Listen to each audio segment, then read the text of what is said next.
Hello students, कैसे हैं आप सब लोग। आई होप आप सब लोग बहुत अच्छे होंगे, अपने क्लास 10 बोर्ड एग्जाम की बहुत अच्छी प्रिपरेशन कर रहे होंगे। आइए स्टार्ट करते हैं क्लास 10 का चैप्टर 3 धातु एवं अधातु, जिसको आप इंग्लिश में बोलते हैं मेटल्स एंड नॉन मेटल्स। अब अपना चैप्टर स्टार्ट करने से पहले हम एक नज़र डाल लेते हैं अपने टॉपिक्स पर कि आज हम इस वीडियो में कौन कौन से टॉपिक पढ़ने वाले हैं।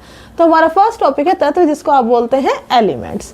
नेक्स्ट है धातु, मेटल्स। हम धातु के साथ धातु के भौतिक गुण और धातुओं के रासायनिक गुण भी पढ़ेंगे। नेक्स्ट आता है अधातु, नॉन मेटल्स। अधातु के साथ हम अधातु के भौतिक गुण और अधातुओं के रासायनिक गुण भी पढ़ेंगे।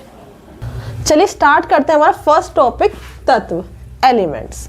सबसे पहले हम देखते हैं तत्व होते क्या हैं। अगर हम अपने एंसिस्टर्स के अकॉर्डिंग देखें तो हमारे एंसिस्टर्स जो थे वो बोलते थे कि तत्व क्या है जिसमें संपूर्ण ब्रह्मांड समा सके। जैसे कि हमारे अग्नि, वायु, जल, पृथ्वी और आकाश, वो 5 तत्वों को मानते थे जिनमें हमारा पूरा संपूर्ण संसार जो है वो समा सकता है। लेकिन फिर हमारे और मॉडर्न साइंटिस्ट आए, उन्होंने बहुत सारे एलिमेंट्स की खोज की, जैसे आपके धातु, अधातु, उपधातु, इन सब में कैटेगराइज किया। टोटल हमारे फाइंड 118 तत्व हैं, जिनमें लगभग 88 धातु हैं, 17 अधातु और 7 आपकी उपधातु हैं। मोस्टली आपके एलिमेंट्स जो हैं वो धातु हैं। तो मॉडर्न जो हमारे साइंटिस्ट हैं, उन्होंने क्या डेफिनेशन फाइंड की तत्व की। उन्होंने कहा कि पदार्थ तत्व वे हैं जो केवल एक प्रकार के परमाणु से बने होते हैं। हम परमाणु को सबसे स्मॉलेस्ट इकाई मानते हैं, तो उनके अकॉर्डिंग तत्व क्या है जिसको ना तो किसी नए पदार्थ में तोड़ा जा सकता है, ना उससे तोड़कर कुछ नया पदार्थ बनाया जा सकता है। वो सिर्फ एक सिंगल परमाणु से मिलकर बने होते हैं। आपको एग्जाम्पल सोना, चांदी, ऑक्सीजन आदि। नेक्स्ट आता है आपका टॉपिक धातु। धातु क्या है? धातु बेसिकली वो है जो अपने अंदर से हीट और करंट को फ्लो होने देते हैं, जो ऊष्मा और विद्युत का अपने अंदर से चालन होने देते हैं। वो क्या कहलाते हैं? धातु कहलाते हैं। इसकी डेफिनेशन देखते हैं। वे तत्व जो ऊष्मा तथा विद्युत का चालन करते हैं वो तत्व क्या कहलाते हैं? धातु कहलाते हैं। फॉर एग्जाम्पल, जैसे आपके किचन में बर्तन होते हैं, लोहे, एल्यूमिनियम या स्टील के बर्तन होते हैं, वो अपने अंदर से हीट फ्लो होने देते हैं, तभी तो खाना बन पाता है। जब हीट फ्लो होगी तो हीट आपकी एक जगह से दूसरी जगह पहुंचेगी और आपको खाना इजीली बन जाएगा। फॉर एग्जाम्पल, आपके जो घर में वायरिंग लगी रहती है, उनमें क्या होता है? आपके तांबा लगा रहता है, जो आपके प्लास्टिक की कोटिंग रहती है ऊपर, लेकिन उनके अंदर क्या होता है? तांबे का तार लगा रहता है, जिसकी वजह से क्या होता है? करंट एक जगह से दूसरी जगह फ्लो हो पाती है। धातु में करंट का फ्लो करती है, तभी तो करंट फ्लो हो रहा है उसमें एक जगह से दूसरी जगह। नेक्स्ट हम डेफिनेशन देखते हैं। वे तत्व जो इलेक्ट्रॉन देने की प्रकृति रखते हैं धातु कहलाते हैं। ये हमने इजी सी डेफिनेशन देख ली। जैसे धातु है जो इलेक्ट्रॉन देने की प्रकृति रखते हैं वो धातु, और जो लेने की प्रकृति रखते हैं वो क्या कहलाते हैं? वो अधातु कहलाते हैं। चलिए नेक्स्ट हम देखते हैं धातु के भौतिक गुण। सबसे पहला इसमें आता है धातुएं चमकीली होती हैं। आपने देखा है कि जैसे सोना है, सोना येलो कलर का होता है, चांदी वाइट कलर की होती है, लोहा बेसिकली ब्लैक ही होता है। तो क्या होता है? हर धातु की अपना कोई ना कोई कलर होता है। नेक्स्ट है, लेकिन वो शाइन करते हैं कलर जो। नेक्स्ट आता है धातु ठोस होती है पारे को छोड़कर। पारा क्या होता है? पारा आपका लिक्विड फॉर्म में पाया जाता है, तरल फॉर्म में पाया जाता है। नेक्स्ट आता है इसमें तन्यता का गुण होता है। अब तन्यता क्या होता है? तन्यता का मतलब होता है कि इसको खींचकर इसके लंबे तार बनाए जा सकते हैं। जैसा आप देखते हैं तार बनाए जा सकते हैं। आपका गोल्ड की ज्वेलरी होती है, उसके तार बना के आप उनकी क्या करते हो? उसमें अलग अलग डिज़ाइन बना सकते हैं उनकी तार बनाकर। या फिर आपके जैसे चांदी है, चांदी के भी तार यूज़ होते हैं आपके वायर्स, जो वायरिंग होती है, तो चांदी के भी आप क्या कर सकते हो? खींचकर पतले लंबे तार बना सकते हो। तन्यता का गुण और सोने में सबसे ज़्यादा पाया जाता है। उसका इतना ज़्यादा तन्यता होती है उसमें कि आप थोड़े से ग्राम सोने से लगभग 2 किलोमीटर लंबा सोने का तार खींच सकते हैं। नेक्स्ट आता है आघात वर्धनीयता। आघात वर्धनीयता क्या है? इसका मतलब है कि आप धातु को पीट कर उनको पतली चादर के रूप में परिवर्तित कर सकते हैं। जैसे आप देखते हैं कि सोने का वर्क, चांदी का वर्क आपके मिठाइयों के ऊपर लगा रहता है, वो क्या है? आघात वर्धनीयता का ही तो गुण है। या फिर आप बोल सकते हैं कि इसको हथौड़े से पीटकर इनको पतली चादर के रूप में परिवर्तित किया जा सकता है। जैसे कि आपका एल्यूमिनियम का फॉल पेपर है, वो भी क्या है? वो भी आघात वर्धनीयता का एग्जाम्पल है। नेक्स्ट आता है धातु ऊष्मा और विद्युत के अच्छे चालक होते हैं। ऊष्मा और विद्युत के तो चालक होते हैं, तभी तो हमारे किचन में खाना बन पा रहा है या करंट इधर से उधर फ्लो हो पा रहा है वायर्स में। नेक्स्ट आता है धातु को पीटने पर एक प्रकार की ध्वनि उत्पन्न करते हैं। जैसे आप देखोगे थाली पर आप चम्मच बजाओ या किसी भी चीज़ पर हथौड़ा मारो धातु पे, तो क्या करेंगे, एक अलग ही प्रकार की ध्वनि प्रोड्यूस करते हैं। तो ये आपके धातु की क्वालिटीज़ है। धातुओं के भौतिक गुण के बाद हम स्टार्ट करते हैं धातुओं के रासायनिक गुण। धातु के रासायनिक गुण में सबसे पहले हम देखते हैं धातु की ऑक्सीजन से क्रिया। ऑक्सीजन से क्रिया क्या है, जब हम धातु को वायु की उपस्थिति में जलाते हैं तो क्या करती है धातु, जो वायु में उपस्थित ऑक्सीजन होता है उससे रिएक्ट करके धातु ऑक्साइड बनाती है। आप जानते हैं कि कोई भी चीज़ बिना ऑक्सीजन की प्रेजेंस के जल ही नहीं सकती। हम लोग एक क्रियाकलाप करते थे कि एक मोमबत्ती को हम निर्वात में रखते थे और जब देखते थे कि वो मोमबत्ती बुझ जाती है, और जब हम उसे वायु की उपस्थिति में नॉर्मल जलाते थे तो वो जल जाती थी। चलिए देखते हैं धातु की ऑक्सीजन से क्रिया। धातु की ऑक्सीजन से क्रिया करके क्या बनाती है धातु, धातु ऑक्साइड बनाती है। इसके लिए हम एक एग्जाम्पल देख लेते हैं मैग्नीशियम और ऑक्सीजन का।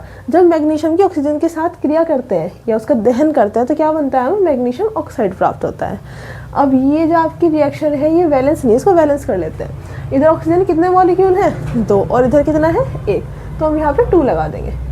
अब यहाँ पर ऑक्सीजन तो 2 हो गए, लेकिन मैग्नीशियम भी साथ में 2 हो गए, तो इस यहाँ पर हम 2 लगा देंगे, जिससे कि हमारा मैग्नीशियम भी बैलेंस हो गया। अब आपकी ये इक्वेशन क्या हो गई, बैलेंस हो गई। नेक्स्ट आपको आता है सोडियम। सोडियम की जब हम ऑक्सीजन से क्रिया करते हैं तो क्या मिलता है हमें, सोडियम ऑक्साइड। इधर हमें सोडियम के 2 मॉलिक्यूल मिले हैं तो हम यहाँ 2 लगा देंगे। अब यहाँ पर आपकी ये ऑक्सीजन के 2 मॉलिक्यूल्स हैं और यहाँ पर कितने हैं, 1, तो हम यहाँ पे 2 लगा देंगे। अब हमारे पास सोडियम कितने हो गए, 4 हो गए, और यहाँ पर कितने हैं, 2, तो हम यहाँ पर क्या कर देंगे, 4 लगा देंगे। ये क्या हो गई आपकी रिएक्शन, बैलेंस। थर्ड एग्जांपल आता है हमारा एल्यूमिनियम का। जब हम एल्यूमिनियम की ऑक्सीजन से क्रिया करते हैं तो हमें क्या प्राप्त होता है, एल्यूमिनियम ऑक्साइड, जिसको हम एल्यूमिना भी बोलते हैं। ये थोड़ा सा आपकी इम्पोर्टेंट है इक्वेशन, क्यों, क्योंकि इसमें हम जो प्राप्त होता है एल्यूमिना, ये क्या है, उभयधर्मी ऑक्साइड है। आपका जो एल्यूमिना है Al2O3, ये क्या है, उभयधर्मी ऑक्साइड।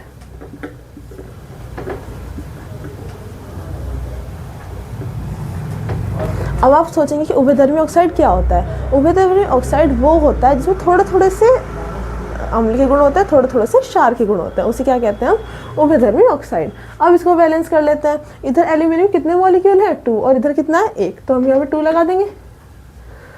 अब ये देखिए यहाँ पे ऑक्सीजन के 2 है, यहाँ 3 है, इनको कैसे बैलेंस करें, यहाँ पर 3 है तो यहाँ पर हम क्या करेंगे, 3 लगा देंगे, 3 2 6, और यहाँ पर हम 2 लिख देंगे, 2 3 6, तो ऑक्सीजन आपकी बैलेंस हो गई।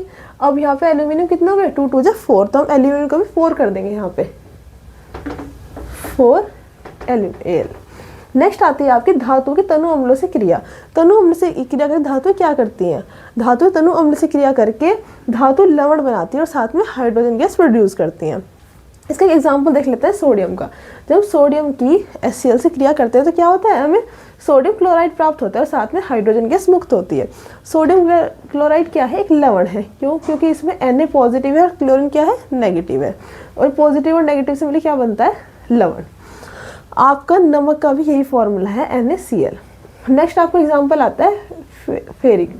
हम जब फेरिक की हाइड्रोक्लोरिक अम्ल से क्रिया करते हैं तो हमें क्या प्राप्त होता है, आयरन क्लोराइड, और साथ में हाइड्रोजन गैस मुक्त होती है। अब आप सोचेंगे मैंने यहाँ पे एरो क्यों लगा रखी है, जो गैसेस होती है उनके सामने ये सिंबल लगा देते हैं, इसका मतलब है कि हाइड्रोजन क्या है, गैस है।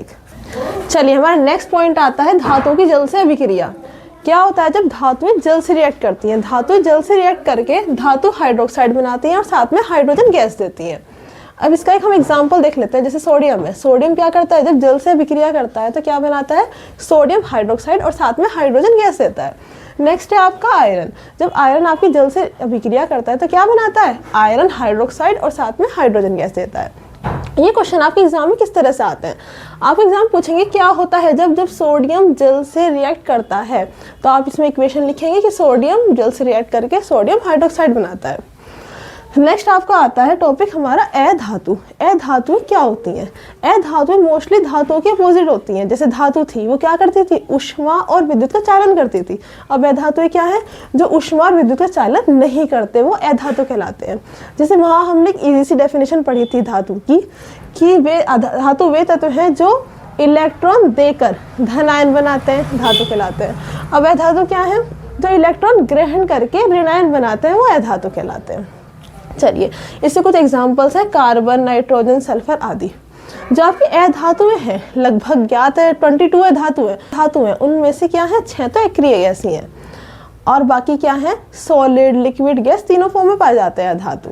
लेकिन जो आपकी लिक्विड अधातु है वो सिर्फ एक ही है, आपकी ब्रोमीन। आपकी ब्रोमीन अकेली ऐसी है जो लिक्विड फॉर्म में पाई जाती है। बाकी सब धातु कैसी है, या तो सॉलिड फॉर्म में होंगी या फिर गैसेस फॉर्म में होंगी।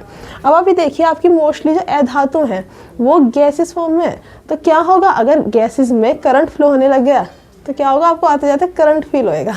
अधातु विद्युत तथा ऊष्मा की क्या होती है, सुचालक होती हैं। अब आपकी धातु जो होती है वो ऊष्मा विद्युत क्या होती है, चालक होती हैं, और आपकी जो अधातु है वो चालक नहीं होती। नेक्स्ट है अधातुएं भंगुर होती हैं। भंगुरता क्या होता है, जैसे कि आपने सोना, चांदी, एल्युमिनियम को हथौड़े से पीट के उनको पतली शीट के रूप में परिवर्तित कर दिया, तो इसमें क्या होता है धातु में, अगर आप उसको हथौड़े से पीटेंगे तो वो टूट के चूर चूर हो जाएगी, टूट के बिखर जाएगी। इस लक्षण को क्या कहते हैं, भंगुरता। नेक्स्ट आता है इनका गलनांक और क्वथनांक कम होता है। आपकी धातुओं का जो गलनांक और क्वथनांक बहुत ज़्यादा होता है, और जो आपकी अधातुएं होती हैं उनका गलनांक और क्वथनांक काफ़ी कम रहता है। नेक्स्ट इनमें तन्यता शक्ति कम होती है, ये आसानी से टूट जाती है। जैसे आपने सोने को देखा था, उसको आप बहुत पतले लंबे तार के रूप में परिवर्तित कर सकते थे, या और भी आपके तांबा है, चांदी, आप सबके तार बना सकते हैं। लेकिन जो अधातुएं होती हैं अगर आप उनको खींचेंगे तो क्या हो जाएगी, वो टूट जाएंगी, वो लंबे तार के रूप में परिवर्तित नहीं होंगी। नेक्स्ट है कमरे के ताप पर ठोस, द्रव्य, गैस हो सकती है।